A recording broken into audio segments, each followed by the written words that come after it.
So, welcome to the show. First song on the album. Very first song on the album, that's right. That wasn't the first song that we wrote though. That's true.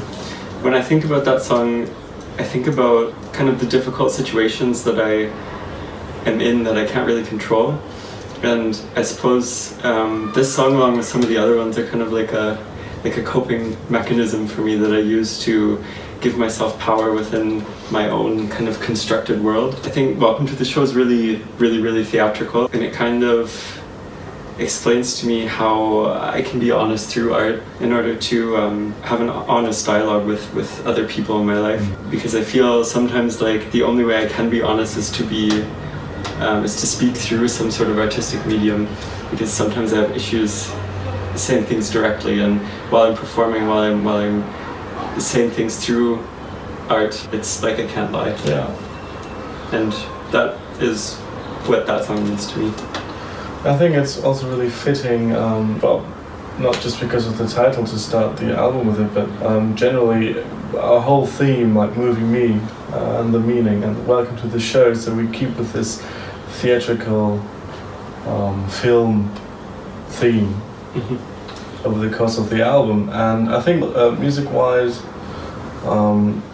what really makes the song special is that it's really engaging for the audience, I think, because it's one of the more rock sounding songs that we made.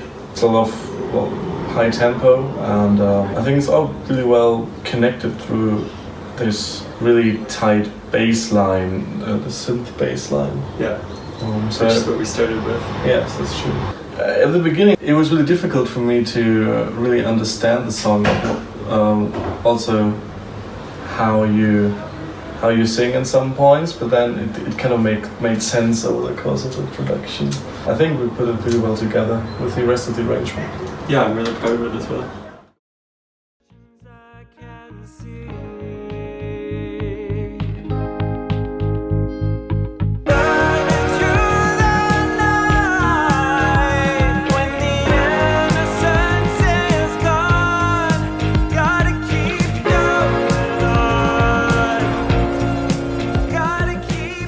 Going On, that's the second track that we have in the album. For me, that was one of the more difficult songs to write, actually. And I remember sitting with you, and I had written a few versions of the verses, and I wasn't really that happy with them because I didn't really understand what the song was about, and I needed a little bit of time to kind of go over everything and kind of reflect upon what I'd written about. And then I realized after a few weeks when I started to go over it again that I just wasn't getting anywhere with it. And then this voice kind of came to me and was like, you just have to keep going on, you just have to keep going. And then it just kind of stuck. Well, for me, what makes the song what it is this the hook line in the chorus. Yeah.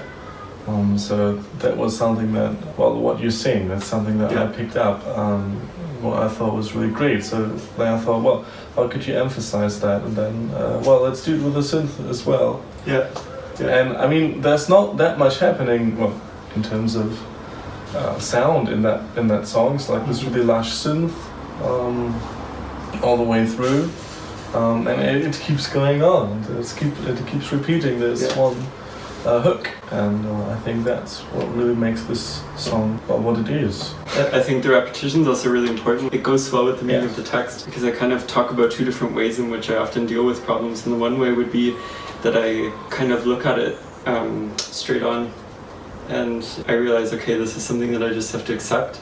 And then the other way would be that, especially with when I'm experiencing kind of like stagnation in my life, I try to force something. I try to push the buttons of what is possible, just to see if something will happen. And that was just kind of an interesting way to look at how I deal with different types of problems. 1, 2, 3, want to see you try to make out my face in the dark. I want to be your secret lover right now, pierce you in the heart. You wanna see me weep, you wanna see me cry. I don't know what I have done. Moving Me, the title track. The title track.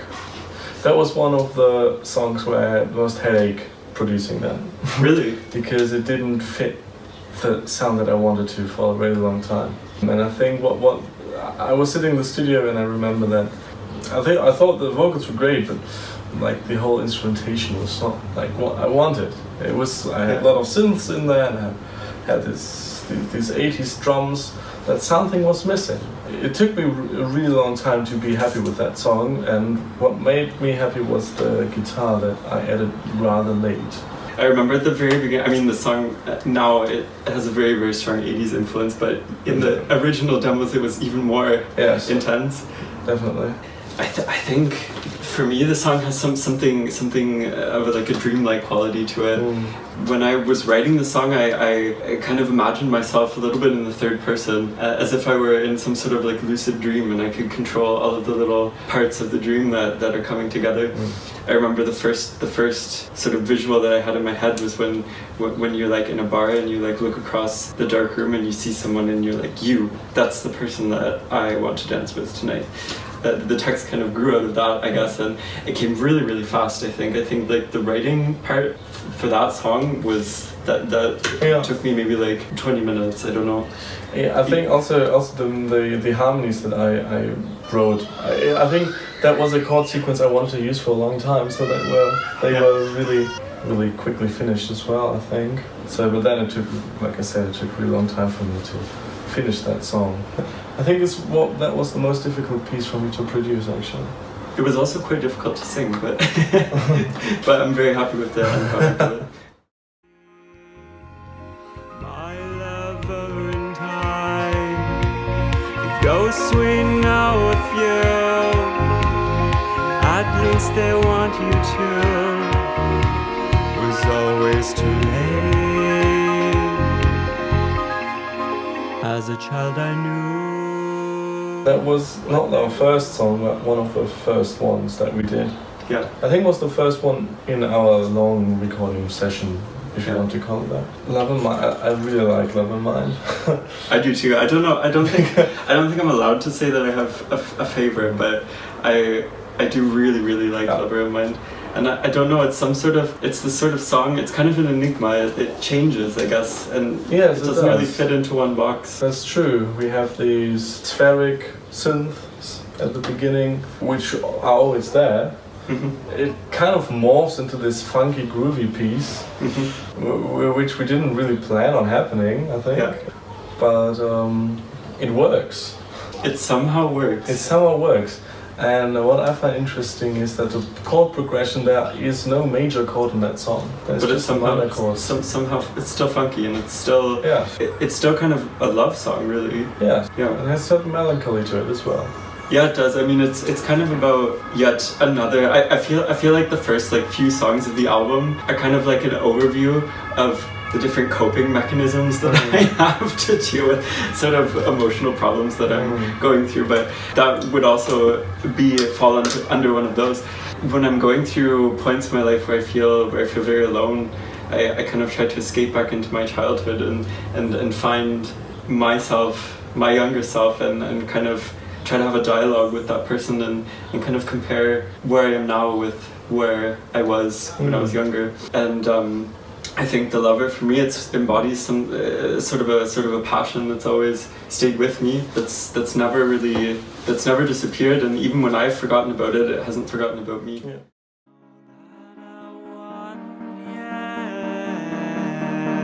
You're a bad one, baby, it's all on me. Can't stop your feet till you catch me. You're a mad one, baby, itch can rest. Slide through your skin, it hurts less. That one's quite unique on the album. I think so too. It has kind of a edgy tone to it. Definitely. Well, to start with, just 2 chords, like even more simple chord structure than the other songs have. I don't feel like it's boring though. I think a lot of stuff is happening, and it's got this, let's say, oriental touch to it, which we did not intend initially. I think. No, we didn't. No, that definitely wasn't. Yeah. Also, the drums are different than from all the other tracks. It's more like a 90s hip hop beat. Yeah. mixed together with these, like, I will call them voice experiments that you... Yeah, That's I really- remember I did that at home. That was a poem. Oh, I forget who the author is. It's about finding dependence through sort of the work of God, if you will. And he starts at the beginning of the poem, he's a little bit lost, and he goes through all of these trials, and in the end he has some sort of vision from God, and he's able to realize that he himself is strong and he has control over his own life. But what I did after I recorded myself speaking that, I turned it around and played it backwards, and I kind of took the meaning out of the poem, so to say, and I think that's something that's kind of like reflected in the lyrics of the song, because it's kind of this weird limbo that the person's in between wanting to find pleasure in another person, but also in being in a constant state of panic. Yeah, also unable to escape this constant state of panic, just Yeah. two chords. Yeah. It doesn't progress further than that. And it doesn't really resolve, and Yeah. it just keeps going and Yeah. going.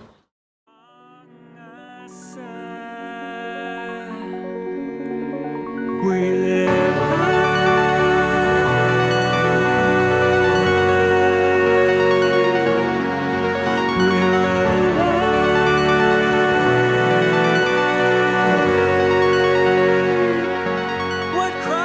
I honestly, I have like zero memory of writing this song. I don't know. I'm so happy with the final product, but Yes. I don't have any sort of specific memory of actually sitting there and writing Your Gods. It's very weird. A lot of making your gods happened. Well, you did the vocal part, of course, and then I think I took a long time in the studio as well to put it all together. So I think if you listen to the start of the song, it's really close to Radiohead in terms of sound and chord progression. But then it moves away and it gets this well, a little bit cheesy, but also I think really fitting for the title, like this really clerical sound, kind of really churchy. I don't know. That also goes along with the text, I guess, with the lyrics. How I understand it is somehow there are two people that have been growing apart for so long that they haven't really even noticed it, and then there comes a point when they come back together and they realize that they're two completely different people, and it's kind of a very dramatic and doomed situation. Yeah. But, Well, we had this cello line. I think it was even the first thing that we recorded, but it was just the MIDI that sound. was one of the first things that we had in the song, was the cello. Or was this really cheap sound? It was. Keyboard sound. Nah, it turned out really nicely with the real cello line that you wrote afterwards as well. I originally wrote that as a vocal harmony, but it sounded really weird for some reason as a vocal harmony, and then we used it again when we got one of our friends to play the cello. Yeah. We were both just really shocked at how well it fit. Yeah.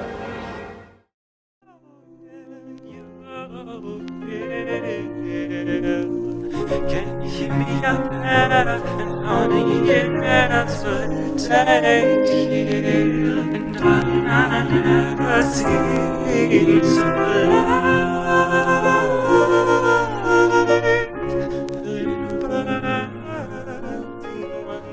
I think of it more in terms of a fragment of something, but which is finished in itself.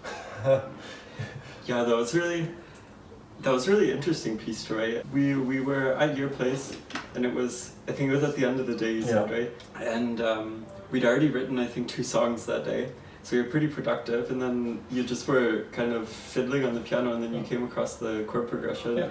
Then, I found that really, really, really nice. I had one version that I'd written that day. It wasn't really I wasn't really that happy I remember, with it. yes, yeah. I don't really remember much of it anymore though, but I do remember I wasn't very happy with it, and I took it home and I kind of sat with it for a little while. Then we came up with then I came up with the new text, and then I had more of a clear vision about what the song is actually about. Yeah. And I think the backing vocals in that song, in terms of how the harmonics of the backing vocals, they're really complex. I think they work really well, and I think are really beautiful. So, and I thought in the end, it was for me. It was even too beautiful to just leave it at that. To leave it just as like a piano and voice. Yeah, to leave it piece, like as a just clean thing, because I thought, well, it did not that really. There is nothing of the same sort on the album. I thought, well, how could we integrate that into the whole concept? So then I came up with this. Okay, what if that would be like something that is played from on an old record, maybe. So that's why it sounds so. This vintage sound came about. And I think that sound fits so well in the general story arc of the album, because it comes after Your Gods, and then after all of these pieces where I talk about all of my issues that I have and how I tried and failed to overcome them, and it just has this kind of feeling like you're sitting underwater, and then all of a sudden you come to this realization that everyone around you is aging with you. And everyone's growing with you, and that's something that you can actually embrace instead of trying to push away. Yeah, I was really happy with the product in the end.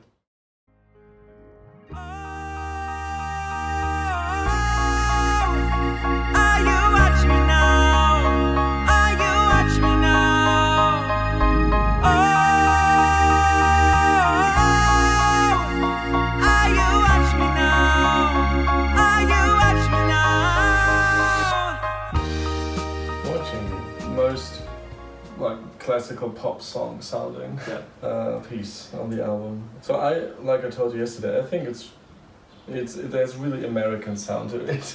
Yeah. Like this whole small town feeling, also in the text, also in the story, in combination with the whole arrangement.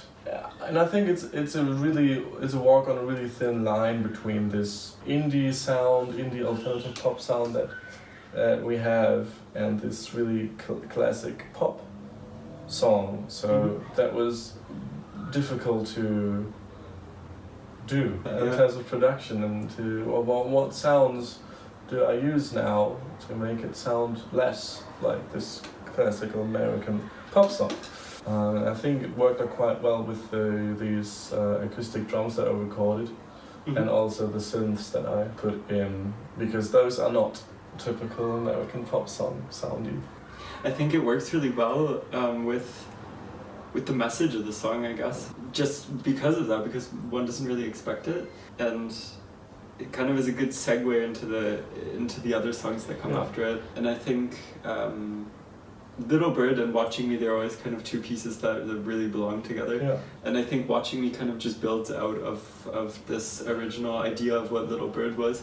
And the whole time that we were writing it, I was just thinking of my grandmother who passed away when I was 13. And it was quite emotional, to be honest. I just kind of had this perspective of me seeing myself when I was that age, when she'd passed away, and that was the last piece of me that she took with her. And just seeing how different things are for me now. Yeah, it was really interesting, and it was fun to write. Yeah, and I think you can see that, not see, but you can hear that emotional message especially in the chorus. It transports that really well.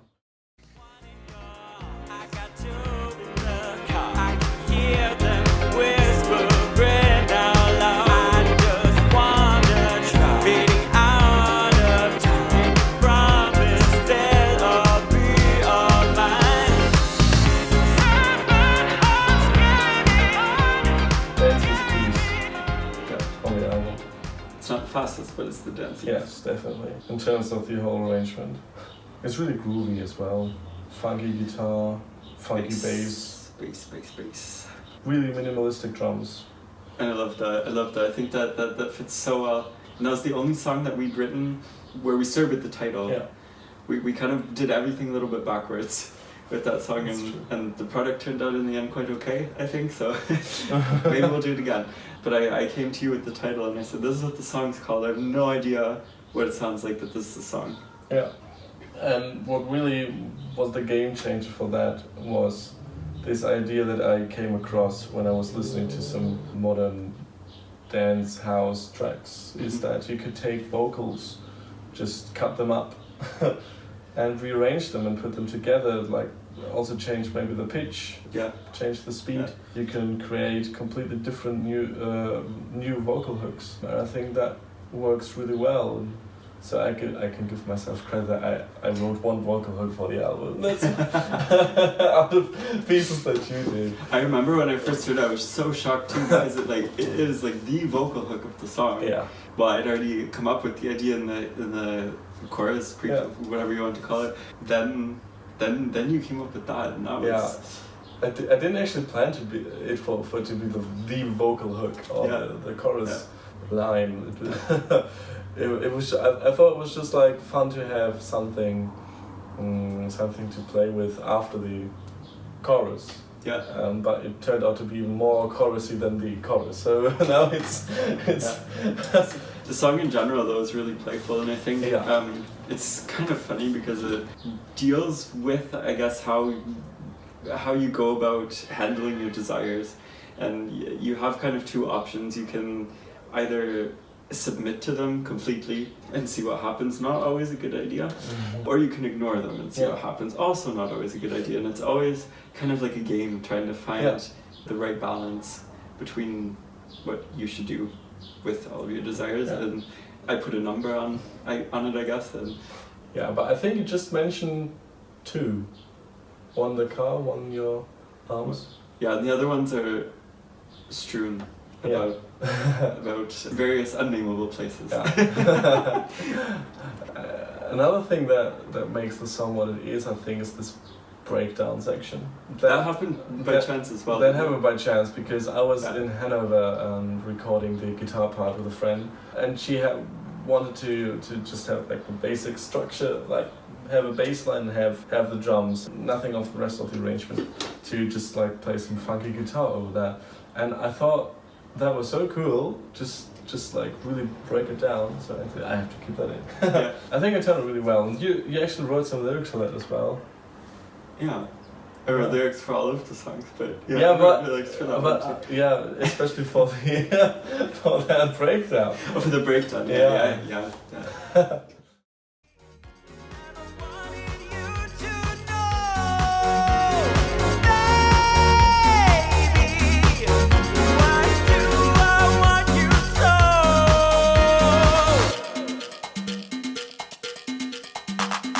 Now another line lost inside the music. Can't stop you. First song that we wrote. The very first one. The very first one. Also a dancey one. Not quite as dancey as 7 Hertz perhaps, but it is dancey. A lot more retro sounding though No. than 7 Hertz. The drums and the arrangement really 80s inspired as well. Yeah. Well, it was our first one that after which we decided to do an album together. Yeah. So it was really important to us to find out how to work together, try out different things. So my retro sounding synths that I do, and of course your vocal lines, your voice. Yeah, I think that was really fun to write. I mean, I was a little bit nervous when we first came because I was like, oh my god, this is the first time that we're writing together. Yeah. But it was still fun, and I think I'm just really glad that we decided to keep it on the album because it is also quite a light song. It's not really. Yeah. It doesn't really handle anything exceptionally deep or exceptionally intense, I would say. I mean, I guess the Craving itself is intense, but, but it's not anything that is extremely sad or troublesome. Don't know what to do. Think I love you and I don't know why.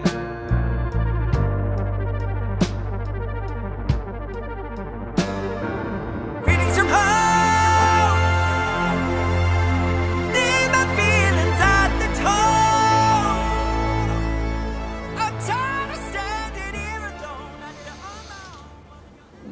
Yeah. That one was probably the most time-consuming song of all of the songs on the album. Definitely. And also the song where the most stuff happens in the music and the score and the vocals as well. In the text. Yeah. Our motto was more is more. Yeah, definitely. For this song. So many different sounds. Yeah. I remember we started with piano, and we started with harpsichord and I think an arpeggiator or something, or just like one synth. Yeah. And then I had the idea that we needed some sort of big sound, and I think from that point on it just became more and more and more and more and more. It just kind of blew up. So, but then again, what I find interesting is, and what I really like, is that the drums, which are acoustic, they do not have a really huge sound. They're not like No, big no, and no. heavy. They're No. really light, and I think that's so important in that song yeah, too. because everything else is just I think it brings it a bit more down to earth. yeah. And it makes it Definitely. a bit more relatable. Also, one of my favorite sounds in there, well, my harpsichord sound Yeah. that I built. Yeah. I think it's not just in that, it's in multiple of our pieces, but it's generally one of my most favorite sounds because it sticks out and still has really smooth sound to it. You can Yeah. use it basically every, no, I wouldn't say in every situation, but definitely a sound that fits my personal perception of our whole music concept. Yeah, I think that sums it up really well. And I think that was also one that was really intense for me to write emotionally. There's a lot of stuff that came out into that song, and I don't know, I'm not going to say too much about it, so they don't want to tell everybody else what they should think about when they listen to it. But for me, it's sort of like a huge confessional. And it just gives me a very churchy vibes when I listen to the final product now. It has something very spiritual about it. As well as with the choirs and Yeah. all the synth pads, they're really like almost like an organ as well. Originally we didn't have a bridge in that song. No, we didn't. That's something you actually put together. Yeah, well, I felt like I wasn't done yet. I felt Yeah. like I needed to say something else, and so I took it home and I tried out a few things, and then I sent you the bridge. And But before the bridge, the song already had more chords than all the other songs. But with the bridge, the bridge is a little yeah. so many different chords, because generally I tend to keep the chord structure rather minimalistic, and then build up a big arrangement over a few chords. But I think it works really well with a lot of chords in that instance. Yeah, more is more. More is more. Yeah. More is more. Even when you have more, you can still have more. That's true. Never mind, it's almost time. The kids around the corner pick up a dinner order. I know I miss your loving. I'll give you all you can. Bring your shoes and bring your muffins. I'll give you what I am. I'm alive. Hear you say you're hungry. Tastes like summer. Midnight Breakfast, fastest piece on the album, and in terms of meaning, I think it's the most light-headed and most fun. Yes, it's definitely the most fun. I don't know, the image that I had in my head when we first started writing it, you had all of those like super funky, the super funky instrumentation. It was just funk. Yeah, it wasn't even pop. No, it was just It funk. wasn't indie. It was funk. Yeah. It was funk. But yeah, I remember when we started writing it, I had this image of this person in this car speeding down this old like beat up car with 2 hot pizzas sitting in the driver's seat, and I don't know, it's like it's midnight and it's the 70s, and he's just in such a hurry, and I thought, how stupid. I want to write a song about it. And everything kind of grew out of that, and we definitely made it more electronic sounding, so less funk, more electronic. Of course, the guitar and the bass are still really funky. I think in terms of the original keyboard sounds, we just used this one pentatonic synth. It works more like a crash cymbal. But I love that sound. I love that sound. So they had to stay in. And it gives it so much drive. The whole song is just a big explosion. What was really fun for me was when you sent me the backing vocals that you did at home. Mm-hmm. Because before that it was this really, normal song structure with really funky and one voice and a funky chorus hook. But then with there's just a massive choir. It's just massive. Which really is something you don't find in funk at all. That's so unique. I really love how the chorus turned out to be this really strong sound. The voice has this really strong sound because it's just so many different voices. So you get hit by this wall of sound. Hit by a wall of pleasure, of pizza. Pizza pleasure.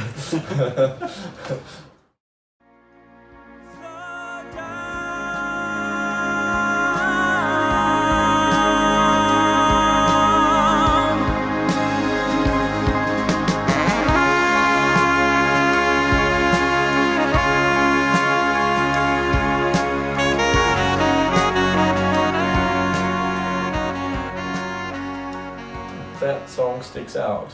Yeah, I feel like that was my little project.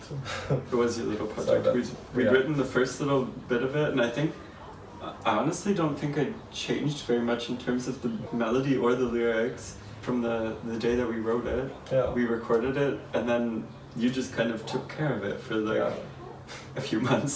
Now I remember that you had this first call it verse, Yeah, and you said, "Well, we need more." And I said, "No, it's all right. it's okay. It's all right. We don't need The it. rest of the next 5 minutes will be just instrumental." So I think you can hear in that song in particular, you can hear a lot of what influences me as a musician Yeah. and as a song producer. So For sure. you can hear a lot of Pink Floyd in that. I think. Was the harpsichord sound in that one too? Yeah, I can't. I don't think so. No. No? I think originally it was in there, Oh, okay, okay. but I had to cut a lot of stuff out because I had to make room for the sax solo. That was the finishing touch. Before there was just like this big pad, spacey orchestral sound that just yeah, kept on going and going, yeah. building up and falling down again. Then with our friend that played the sax, so it was just the one thing that It just put it all together, Yes. didn't it? It just pulled the whole album. I remember sitting there in the studio when we were recording that, and I just thought that it's coming together. Like it's all there now, and the whole like arc of the story of the Yeah. album just finishes with that. I just love the fact that it doesn't find any sort of resolution, Yeah, and it's no, not yeah. it's not like anything sad. It's not anything tragic, Yeah. like in some of the other songs. But it's just kind of. Yeah, it's very open. It's very open, and it's very present. And I feel very present when I listen to that song. Now, after we've finished it, and I think that's a good message to send out the album on. I also really like the fact that that was the last thing that we did in the studio. That was literally the very last thing that we called the recorded. sax solo, yes. I think, yeah, it was really nice closing. And like you said, I really love that the sax solo doesn't find an end.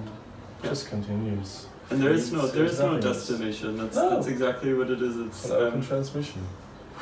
you're just satisfied with what you have, and Yeah. it's just right there in the moment. And I think that's kind of the realization that I had in the end as well. Yeah.